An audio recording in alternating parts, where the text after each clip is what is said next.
Hello మామా, ఇది విన్నారా? ఒకప్పుడు 50 కోట్ల రూపాయలు పారితోషికం అంటేనే ఇండస్ట్రీలో సంచలనం. కానీ ఇప్పుడు కోలీవుడ్లో పరిస్థితి పూర్తిగా మారిపోయింది. 100 కోట్ల రూపాయలు కూడా చిన్న మొత్తంలా మారుతున్నాయంటే నమ్మగలరా? సూపర్ స్టార్ రజనీకాంత్, దళపతి విజయ్ తర్వాత ఇప్పుడు మరో స్టార్ హీరో కూడా ఈ 100 కోట్ల రూపాయల క్లబ్లోకి ఎంట్రీ ఇవ్వబోతున్నారనే వార్త వైరల్ అవుతోంది. అసలు కోలీవుడ్లో ఎవరు ఎంత పారితోషికం తీసుకుంటున్నారు?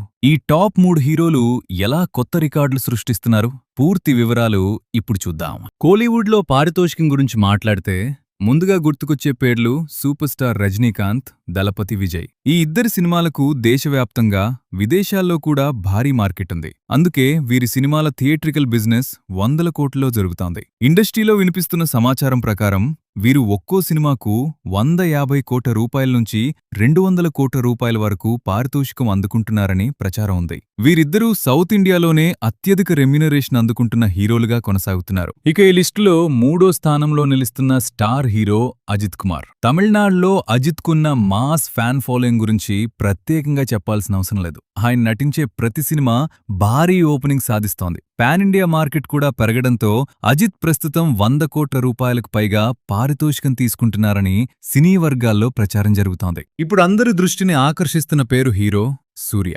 ఇటీవల విడుదలైన కరుప్పు సినిమా భారీ విజయాన్ని సాధించిందని, దీంతో సూర్య మార్కెట్ విలువ ఒక్కసారిగా పెరిగిపోయిందని కోలీవుడ్లో జోరుగా ప్రచారం సాగుతోంది.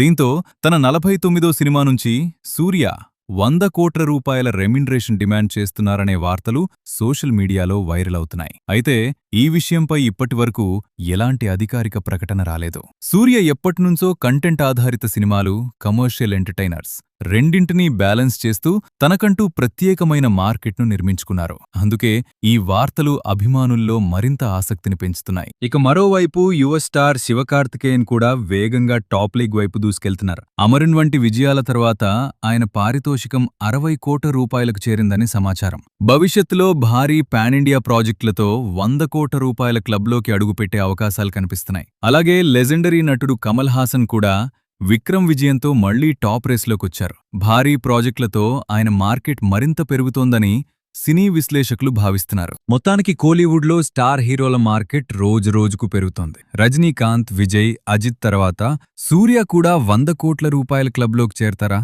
శివకార్తికేయన్ కూడా త్వరలో ఈ జాబితాలో చోటు సంపాదిస్తారా అనేది ఆసక్తికరంగా మారింది. అయితే గుర్తుంచుకోవాల్సిన విషయం ఏంటంటే, సూర్య, అజిత్ వంటి హీరోల పారితోషికాలకు సంబంధించిన కొన్ని సంఖ్యలు ప్రస్తుతం ఇండస్ట్రీలో వినిపిస్తున్న ప్రచారం మాత్రమే. అధికారిక ప్రకటనలు వెలువడిన తర్వాతే పూర్తి స్పష్టత వస్తుంది. ఈ విషయంపై మీ అభిప్రాయమేంటి? 100 కోట్ల రూపాయల రెమ్యునరేషన్కు నిజంగా అర్హులైన హీరో ఎవరు? కామెంట్లో తెలియజేయండి. ఇలాంటి తాజా సినిమా అప్డేట్స్ కోసం మా ఛానల్ను సబ్స్క్రైబ్ చేయండి.